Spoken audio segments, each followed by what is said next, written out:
औपनिवेशिक काल के दौरान लिखे गए भारत के इतिहास का प्रारंभ सिंधु घाटी सभ्यता से होता है।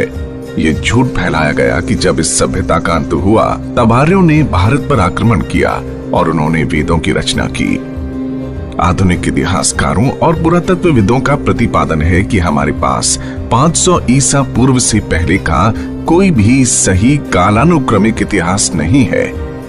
लेकिन वास्तव में पुरातात्विक, पुरातन खगोलीय और साहित्यिक साक्ष्यों पर आधारित उन्नत शोध से पता चलता है कि होलोसीन से लेकर भारत का निरंतर कालानुक्रमिक इतिहास है। हम भारतीय गर्व से इसको इतिहास कहते हैं। इतिहास शब्द इति, ह और आस के रूप में विभाजित होता है, जिसका अर्थ होता है कि ऐसा वस्तुतः हुआ था। वैदिक, उत्तर वैदिक ग्रंथ इतिहास और पुराण इतिहास को दर्ज करते हैं। आज इतिहास की परिभाषा वो है जो भारत में औपनिवेशिक इतिहासकारों द्वारा प्रस्तुत की गई थी, जिन्होंने बिना किसी सबूत के हमारी प्राचीनता पर संदेह किया। उससे बहुत पहले हमारे ऋषियों ने कालानुक्रमिक इतिहास और वंशावलियों को दर्ज किया ताकि भविष्य की पीढ़ियों को इसे सीखने से लाभ मिल सके। आइए हम वैज्ञानिक रूप से हमारे कालानुक्रमिक इतिहास की प्राचीनता का अन्वेषण करते हैं। ये कहना बहुत मुश्किल है कि भारतीय प्रायद्वीप में मानव जाति किस समय बसी थी, लेकिन इंडोनेशिया के सुमात्रा में स्थित टोबा ज्वालामुखी के विनाशकारी विस्फोट ने 75,000 साल पहले भारतीय भूभाग से मनुष्यों, वनस्पतियों और सभी जीवों का विनाश कर दिया था। टोबा के विनाशकारी विस्फोट ने पूरे भारत में लगभग 15 सेंटीमीटर मोटी राख की परत जमा कर दी थी। कुर्नूल जिले के ज्वालापुरम के पुरातात्विक स्थल में टोबा विस्फोट की घटना से पहले और बाद में मानव निवास का प्रमाण मिलता है। संभवतः कश्मीर और हिंदू कुश पर्वत की पहाड़ियों में रहने वाले कुछ ही लोग बच पाए होंगे। धीरे धीरे उत्तर पश्चिमी और उत्तर भारत उन बचे हुए लोगों के आवास स्थल बन गए। इस प्रकार सप्त सिंधु क्षेत्र और सरस्वती नदी वैदिक सभ्यता की जन्मस्थली बन गई। पुरातात्विक विभाग ने पूर्वी उत्तर प्रदेश के लहुरा देव झील के तट पर प्रारंभिक कृषि का समय 13,000 ईसा पूर्व से 7,300 ईसा पूर्व तक कार्बन डेटिंग द्वारा निर्धारित किया है। खंबात की खाड़ी का ये प्राचीन शहर वास्तव में द्वारवती शहर था, जिसे 11,100 ईसा पूर्व के आसपास विश्वकर्मा द्वारा बनाया गया था, और ये शहर 9,400 से 9,300 ईसा पूर्व के आसपास समुद्र में समा गया। 10,200 ईसा पूर्व से 9,400 ईसा पूर्व तक मेल्ट वाटर पल्स 1B का समय था। इस द्वारवती शहर से प्राप्त एक प्राचीन लकड़ी के टुकड़े का समय 7,500 ईसा पूर्व निर्धारित किया गया है। तमिलनाडु में प्राचीन पूमपुहर शहर की जलमग्न संरचना 9,500 ईसा पूर्व के आसपास की है। हिसार में भिराना के पुरातात्विक स्थल को भी 7,570 ईसा पूर्व का माना गया है। पाकिस्तान के बोलन दर्रे के पास मेहरगढ़ के कृषि स्थल 7,000 ईसा पूर्व के हैं। हरियाणा के प्रसिद्ध राखी गढ़ी के कुछ अवशेष 6,500 ईसा पूर्व के हैं। पुरातत्व खगोलीय साक्ष्यों के आधार पर 14,500 ईसा पूर्व में ब्रह्मा का समय निर्धारित किया जा सकता है, क्योंकि 14,500 ईसा पूर्व के आसपास दक्षिणायन धनिष्ठा नक्षत्र में था। 1,000 साल बाद ऋषि विश्वामित्र ने 13,500 ईसा पूर्व के आसपास श्रवण नक्षत्र में दक्षिणायन को देखा था, जैसा कि महाभारत में वर्णित है। इस घटना को विषुव का अयन चलन या प्रीसेशन कहा जाता है। लगभग 26,000 वर्षों के चक्र में पृथ्वी के अक्ष के घूर्णन के अभिविन्यास में क्रमिक बदलाव को विषुव का अयन चलन कहा जाता है, क्योंकि विषुव के साथ सूर्य की वार्षिक गति के विपरीत निर्धारित सितारों के सापेक्ष ग्रहण के साथ साथ विषुव पश्चिम की ओर बढ़ता है। इस प्रकार विषुव या संक्रांति 960 वर्षों में पश्चिम की ओर एक नक्षत्र अर्थात 13.2 डिग्री को पार कर जाती है। वैदिक साहित्य में कई संदर्भ मृगशिरा से रोहिणी नक्षत्र में उत्तरायण के अयन चलन का संकेत देते हैं। प्रजापति दक्ष और उनकी 27 बेटियों की वैदिक कथा स्पष्ट रूप से 28 नक्षत्रों की मृगशिरा आदि सूची को इंगित करती है, जो 11,200 ईसा पूर्व के आसपास वैवस्वत मनवंतर की शुरुआत के साथ मेल खाती है। उत्तरायण मृगशिरा नक्षत्र में 11,200 से 10,200 ईसा पूर्व के आसपास था और रोहिणी नक्षत्र में 10,200 से 9,200 ईसा पूर्व के आसपास था। उत्तरायण 9,200 से 8,200 ईसा पूर्व के आसपास कृतिका नक्षत्र में था। अथर्ववेद के नक्षत्र सूत्र को 9,200 से 9,000 ईसा पूर्व के आसपास पुनः संकलित किया गया था और नक्षत्रों की सूची को कृतिका नक्षत्र से पुनः प्रारंभ किया गया। उत्तरायण जब कृतिका नक्षत्र में था तब अधिकांश संहिता, ब्राह्मण और आरण्यकों को उनके अंतिम रूप में संकलित किया गया। नक्षत्रों की सूची अश्विनी नक्षत्र से ही पुनः आरंभ होती है। जब उत्तरायण 7,200 ईसा पूर्व के आसपास अश्विनी नक्षत्र में स्थानांतरित हो गया था। तैत्तिरीय ब्राह्मण इंगित करता है कि 12,000 से 11,300 ईसा पूर्व के आसपास देवता और असुरों के बीच एक बड़ा संघर्ष हुआ, जब अभिजीत यानी वेगा एक ध्रुव तारा था। शिशुमार तारा मंडल का कश्यप तारा, जो कि ग्रामा ड्रैकोनिस है, 11,000 ईसा पूर्व के शुरू में उत्तर ध्रुव पर था। ये 8,800 से 8,700 ईसा पूर्व के आसपास भी उत्तर ध्रुव पर था। शिशुमार तारा मंडल का सिर इस दौरान उत्तर ध्रुव पर था। तमिल संगम साहित्य हमें सूचित करता है कि ऋषि अगस्त्य ने 11,250 ईसा पूर्व के आसपास पहला संगम बुलाया था। कैनोपस तारा कन्याकुमारी में रहने वाले लोगों को 11,000 से 10,000 ईसा पूर्व के आसपास पहली बार दिखाई दिया, जिन्होंने इस तारे का नाम अगस्त्य रखा। कश्मीर घाटी एक हिमरूप यानी ग्लेशियल झील थी, जिसे ऋग्वैदिक काल में सतीसर के नाम से जाना जाता था। यह हिमरूप यानी ग्लेशियल झील 12,700 से 11,500 ईसा पूर्व के आसपास मेल्ट वाटर पल्स 1 की अवधि के दौरान निर्मित हुई। वराहमूल यानी बारामूला दर्रा हिमनदों यानी ग्लेशियर्स के पिघले हुए जल को रोक रहा था।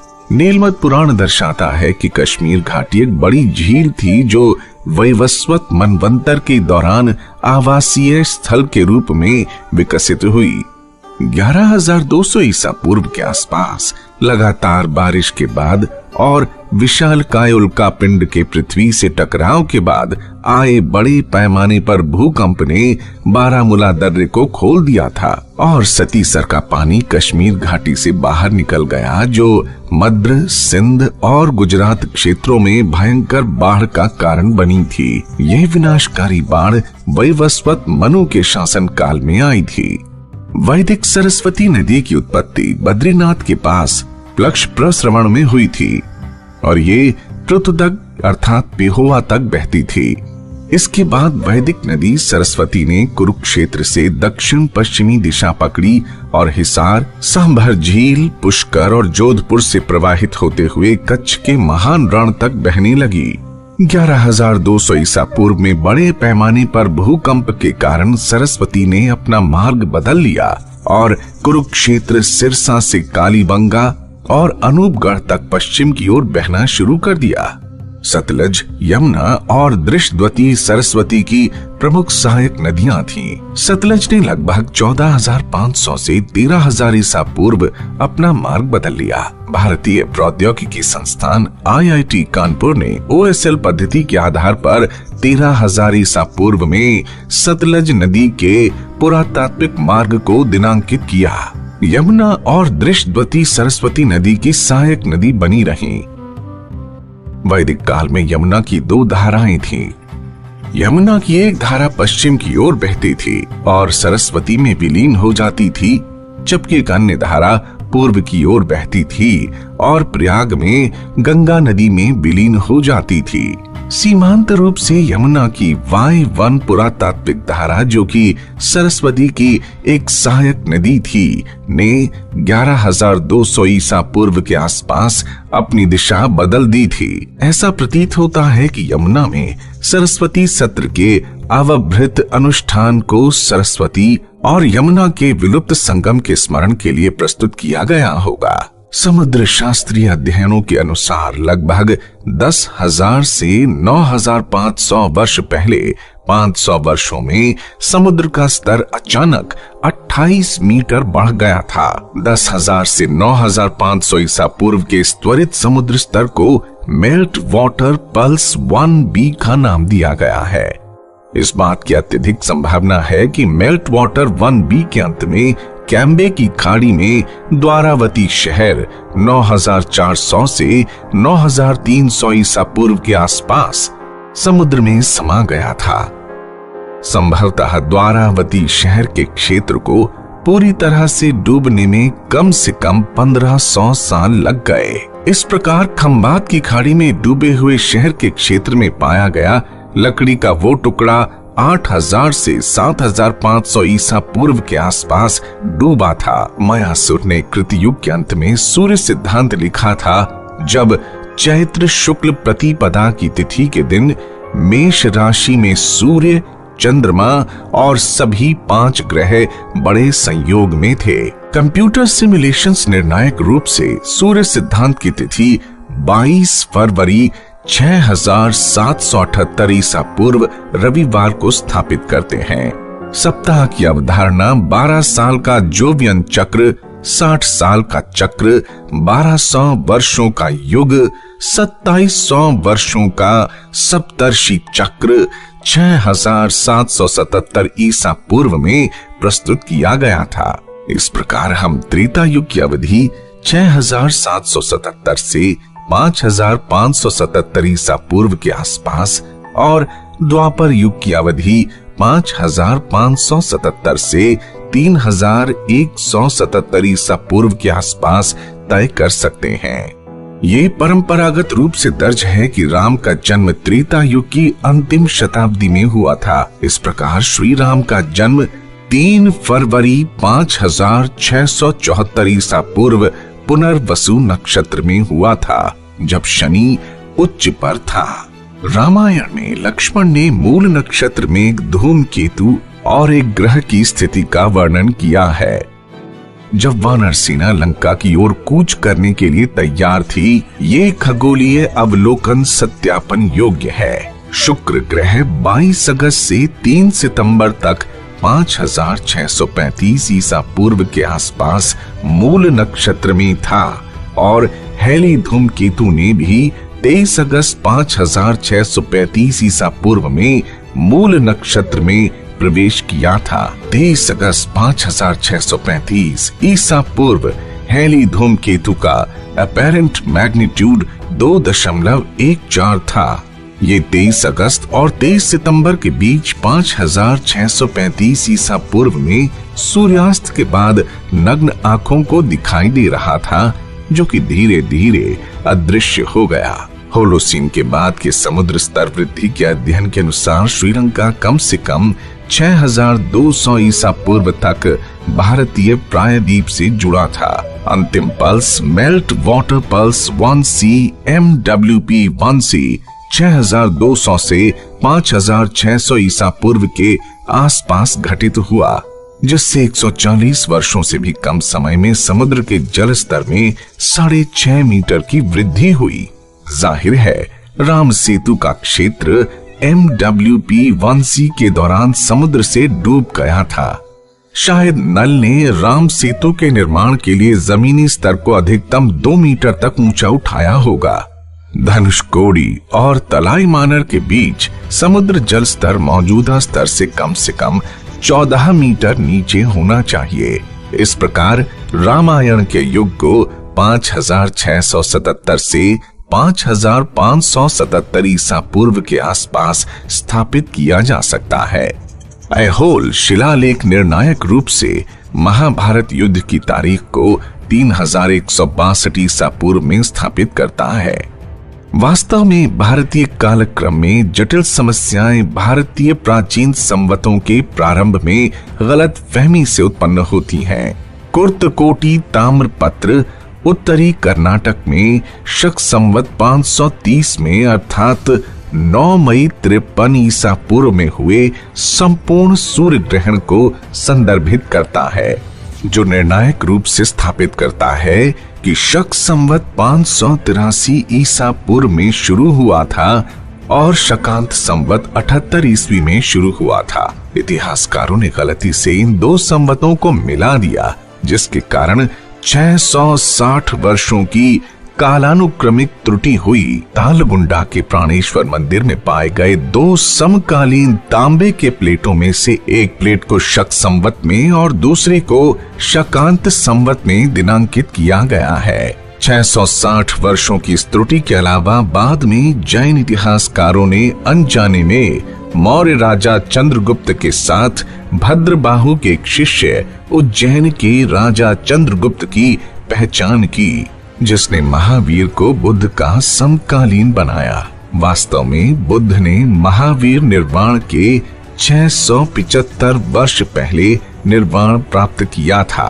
पुराणों और बर्मा के शिलालेखों से स्पष्ट है कि बुद्ध ने 1864 ईसा पूर्व में निर्वाण प्राप्त किया था। लुम्बिनी में हाल की खुदाई और लुम्बिनी में बौद्ध तीर्थ स्थल के केंद्र में स्थित खंदक यानी ट्रेंच C5 से एकत्र किए गए रेडियो कार्बन के नमूने भी 1681 ईसा पूर्व की प्रारंभिक तिथि को दर्शाते हैं। इस प्रकार शक संवत और शकांत संवत के दो अलग अलग इपॉक्स को एक मानने के कारण और भद्रबाहु के शिष्य चंद्रगुप्त की गलत पहचान के कारण बुद्ध निर्वाण की तिथि में 1380 वर्षों की कालानुक्रमिक त्रुटि आ गई है। वस्तुतः बुद्ध निर्वाण 1864 ईसा पूर्व में हुआ था, जो कि 6ठी शताब्दी ईसा पूर्व में आदि शंकराचार्य की पारंपरिक तिथि को सही ठहराती है।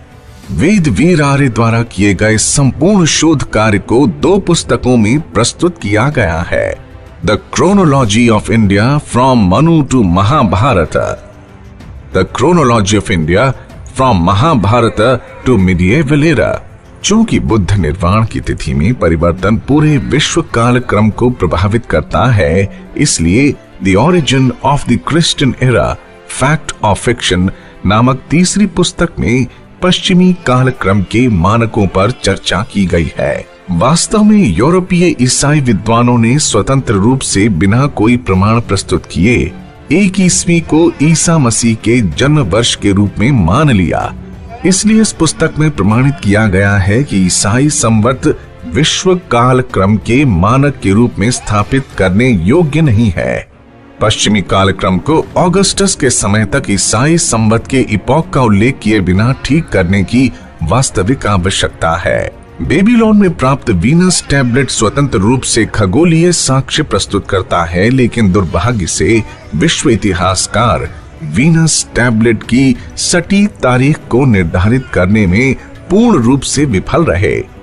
वर्तमान शोध कार्य औपचारिक रूप से दावा करता है कि वीनस टैबलेट की डेटिंग की पहेली को सफलतापूर्वक हल कर लिया गया है, जो कि पिछले 150 वर्षों से अनसुलझी थी।